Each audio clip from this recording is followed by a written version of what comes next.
It's the end of the year.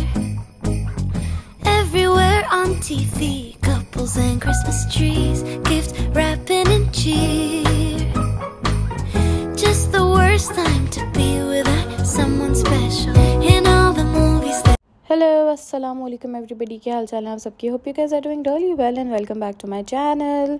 कल के vlog में मैंने आप लोगों को बताया था कि मेरी विश पूरी हुई और स्नोफॉल हो गई थी रात में। अच्छा, मुझे लगा था कि थोड़ी बहुत ही होगी, इतना एक्सपेक्टेड नहीं था क्योंकि हमेशा से यही सुना है कि लंदन में इतनी स्नो नहीं होती है, सालों में कभी कभार हो जाती है। और मेरे हस्बैंड की बड़ी ख्वाहिश थी क्योंकि उन्होंने आज तक कभी स्नो नहीं देखी, कभी भी नहीं। और वो लंदन में जब अपनी एजुकेशन कंप्लीट करने के लिए आए हुए थे, 2 साल रह कर गए थे, तब भी कभी स्नो नहीं हुई। सो ही वॉज़ वेरी एक्साइटेड। और एक्चुअली हम ना खाना वाना खा के आराम से मैं अपने किचन को क्लीन कर रही थी। हस्बैंड ने शोर मचा के बुलाया कि देखो बाहर स्नोफॉल हो रही है। और शुक्र कि मेरा सारा काम हो चुका था, बस मैं लास्ट में अपने लिए सिर्फ ग्रीन टी बना रही थी, वरना एक्साइटमेंट में मेरा सारा काम रह जाता। खैर, हमने बहुत इन्जॉय किया, काफ़ी देर तक हम बालकनी में रहे जब तक हम बर्दाश्त कर सके। फिर उसके बाद हम लोग अंदर आ गए थे और ये रुक ही नहीं रही थी, ये बहुत देर तक होती रही और ना विद पासिंग टाइम वो और ज़्यादा तेज़ हो रही थी। इतना प्यारा लग रहा था ना बालकनी से स्नो को देखना, एंजॉय करना, अपनी ग्रीन टी, साथ में हमने म्यूज़िक लगा लिया था।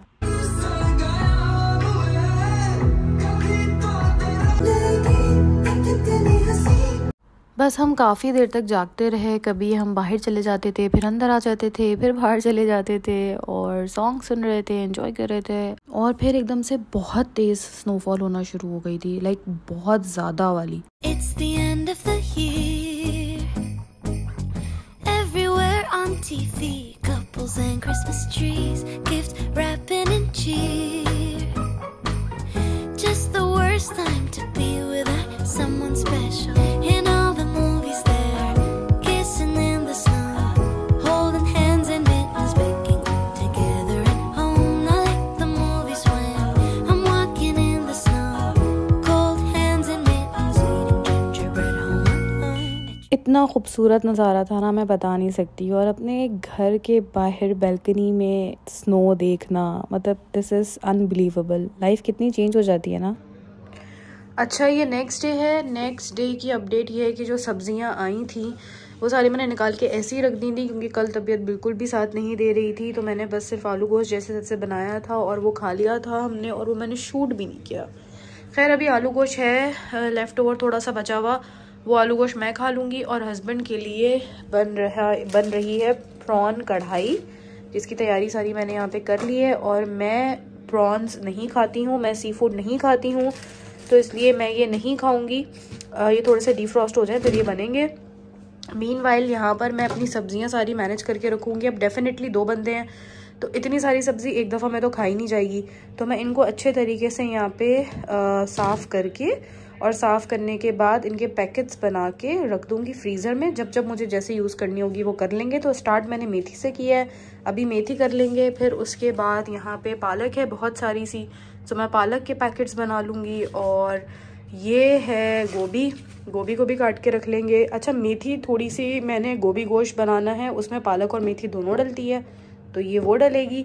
और ये मेथी पालक गोश्त के लिए भी यूज़ होगी, मैंने पालक भी इसीलिए बनाई है। तो बेसिकली टोटल ये 2-3 डिशेस के लिए सब्ज़ी है। तो चलें करते हैं, काम पे लगते हैं। It's the end of the year. Everywhere on TV, couples and Christmas trees, gift wrapping and cheer. Life आपकी कितनी सडनली चेंज हो जाती है ना, एकदम से अनएक्सपेक्टेडली।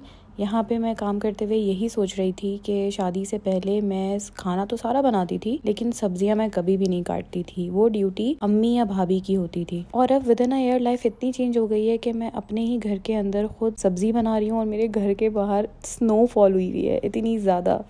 वो स्नो जिसको देखने के लिए हम ट्रैवल करके नॉर्दर्न एरियाज जाते थे पाकिस्तान के, और अब घर के बाहर है और मुझे परवाह भी नहीं है। अल्हम्दुलिल्लाह लाइफ चेंज हो गई है। मेथी हो गई है, अब इसको बहुत अच्छे तरीके से धोएंगे और फिर इसको ड्राई करेंगे और फिर इसको रख देंगे पैकेट्स में। काफ़ी लंबा काम हो जाता है ये जब आपने ये सर्दियों की सब्जियां मंगानी होती है ना। और मज़े की बात, मेरे हस्बैंड तो ये ज़्यादा शौक से खाते भी नहीं है, ये मैं सिर्फ अपने शौक़ के लिए बनाती हूँ और ये सोच लेती हूँ कि एक टाइम ही सही, थोड़ा बहुत ही सही, लेकिन कुछ जाएगा तो उनके पेट में कुछ खाएंगे तो। सो फार अपडेट ये है कि मेरी मेथी सारी बन गई है, मैंने वहाँ उसको कर दिया, वो मैं दिखाती हूँ आप लोगों को कि मैं कैसे मैनेज करती हूँ। पालक भी मेरी सारी हो गई है, अल्लाह का शुक्र, थोड़ा सा टाइम लगा बट सारी पालक हो गई है।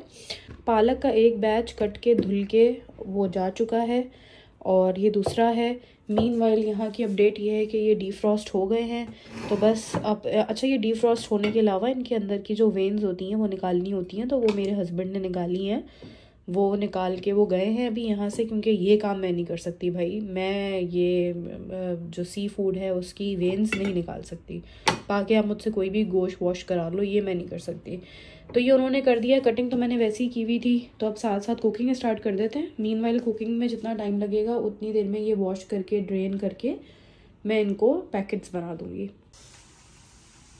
देखिए ऐसे मैं मैनेज करती हूँ ये सब कुछ। ये बेसिकली देखें मैंने लिख दिया है ये पालक, कीमा पालक के लिए, और ये थोड़ी ज़्यादा पोर्शन में है क्योंकि कीमा पालक जो है वो मैंने ज़्यादा थोड़ी क्वांटिटी में बनाना है। उसके साथ ही मैंने मेथी जो पालक कीमा में डालनी है। पहले ये पालक गोश्त बनना था बट हस्बैंड ने कह दिया कि भाई उन्हें पालक कीमा खाना है, तो फिर मैंने ये पालक कीमा कर दिया। तो ये मेरी एक डिश की तैयारी हो गई।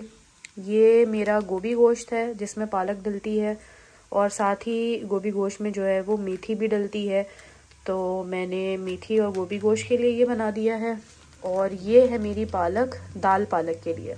चने की दाल पालक बनता है बहुत मज़े का, ढाबा स्टाइल का, बटर डाल के। आप लोग कभी ट्राई कीजिएगा, आप लोगों से शेयर करूँगी रेसिपी बनाऊँगी तो। मुश्किल से मुझे 1 घंटा लगा है जिसमें मेरी ये सारी सब्जियां कट के धुल के प्रॉपर्ली पैकेट के अंदर हो गई हैं। तो अगर इसी तरीके से हम छोटे छोटे भी एफर्ट्स अपने कर दें, 1 घंटा 1.5 घंटा निकाल लें, तो हमें आगे जाके बहुत आसानी हो जाती है। अब मैंने जिस दिन भी जो बनाना है मैं अपने फ्रोज़न पैकेट्स निकालूंगी और बना लूँगी। वैसे यहाँ पे फ्रोज़न सब्जियाँ मिलती हैं, प्रॉपर्ली सारी फ्रोज़न सब्जियाँ मिलती हैं, पालक भी मिल जाती है, मेथी भी फ्रोज़न मिल जाती है। लेकिन मुझे ऐसा लगता है कि हम फ्रोज़न और प्रिजर्वेटिव चीज़ें जितनी कम खाएं उतना बेहतर है, तो इसलिए मैं प्रेफर करती हूँ कि मैं खुद ही करूँ हर चीज़। और जॉब भी नहीं है मेरे पास ऐसी फुल टाइम, या तो आप बहुत बिजी हों तो फिर जस्टिफाइबल है कि आप क्विक ऑप्शंस की तरफ जाते हैं, लेकिन क्योंकि मैं घर पे ही होती हूँ, फुल टाइम हाउसवाइफ ही हूँ, अपने शौक के लिए कुछ काम कर लिया तो कर लिया, तो इसलिए मैं प्रेफर करती हूँ कि फ्रेश चीज़ें ही हम यूज़ करें। अच्छा, गोभी अभी रह गई है, गोभी मैं नहीं काट पाई, इसको मैं कोशिश करूँगी अभी रात में ही काट लूँ, लेकिन अगर नहीं काट पाई तो फिर ये सुबह की तरफ जाएगा। मीनवाइल यहाँ पे जो है वो हमारा जो झींगा फ्राई बन रहा है उसके लिए प्याज मैंने अनियन फ्राई करके रख दी है। कटिंग तो मैंने इसकी पहले ही कर दी थी, हर चीज़ की कटिंग हुई हुई है, बस मैंने धनिया काटना है। तो बस अब इसको भी साथ साथ बनाते रहते हैं। अभी इसमें अदरक लहसुन का पेस्ट जाएगा, वो भी मैं घर पे खुद ही बनाती हूँ, मैंने आप लोगों को बताया, खुद अदरक लहसुन ला के पेस्ट बना के और रखती हूँ। तो अभी इसमें अदरक लहसुन का पेस्ट जाएगा, उसके बाद फिर इसमें टमाटर जाएंगे। अच्छा, प्रॉन्स ना सबसे एंड में डालने हैं क्योंकि ये बहुत जल्दी बन जाते हैं और फिर ये खिचड़ा हो जाएंगे, तो इसलिए पहले पूरा इसका मसाला भुन के बन जाएगा, फिर मैं प्रॉन्स डालूँगी। रोटी के पेड़े बना के रख दिए हैं, तवा गरम हो रहा है और ये जी मेरी प्रॉन कढ़ाई बन चुकी है, देख सकते हैं आप लोग इसको। और ये मेरा कल का आलू गोश्त रखा हुआ है, इसको गरम करेंगे, सैलेड भी बना ली है, बस खाना सर्व करेंगे। और मैं इसमें रोटियां बना बना के डाल रही हूँ। अब क्या करें, तबीयत जैसी भी हो अपने काम तो करने ही हैं, और जब एक वक्त बंदा खाना खाए घर में तो तमीज़ से तरीके से खाना चाहिए। It's the end of the year. Everywhere on TV, couples and Christmas trees, gift wrapping and cheer. Just the worst time to be with someone special. माशाल्लाह से खाना बहुत मज़े का तैयार हो गया था। हस्बैंड को प्रॉन कड़ी बहुत मज़े की लगी। आलू गोश्त तो कल बना ही बहुत मज़े का था। खैर, अपनी तारीफ़ में क्या करे जा रही हूँ। व्लॉग को बस यहीं पे ख़त्म करेंगे। अगर पसंद आया हो तो प्लीज़ लाइक कर दीजिएगा। मुझे कमेंट बॉक्स में ज़रूर बताइएगा कि आपको कैसा लगा आज का व्लॉग। अपना बहुत ज़्यादा ख्याल रखिएगा। इंशाल्लाह कल मिलेंगे। अल्लाह हाफ़िज़।